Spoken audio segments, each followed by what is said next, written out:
দেশপ্রেমিক শক্তির সঙ্গে একটি দেশ বিরোধী চক্র আজকে যুদ্ধ করার চেষ্টা করছে।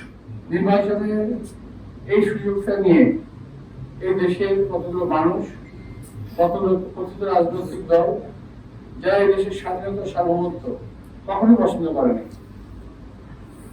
তার দেশটাকে আবারও একটা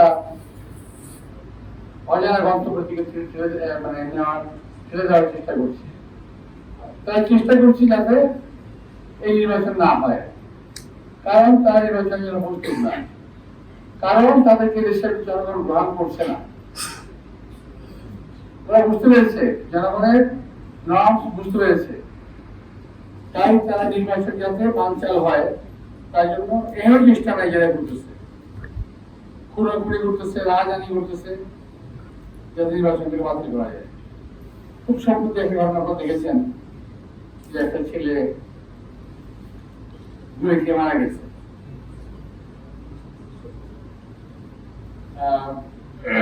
যাকে দেখতে আমি মেডিকেল হসপিটালে গিয়েছিলাম, ডাক্তার গিয়েছিল সেখানে, ওখানে কি সিন তারা ক্রিয়েট করেছিল আপনারা দেখেছেন। আমি অনেক ধৈর্য ধরে ওটাকে আমি সহ্য করেছি, কারণ আমি চাই নাই যে ওরা কোনো সুযোগ নেই।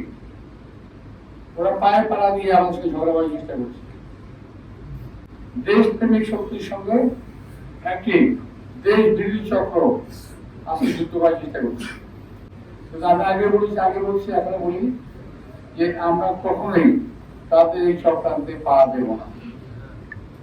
দেশ নেত্রী আমাদেরকে ধৈর্য শিখিয়ে গেছেন, আমরা সেই ধৈর্য ধরে থাকবো।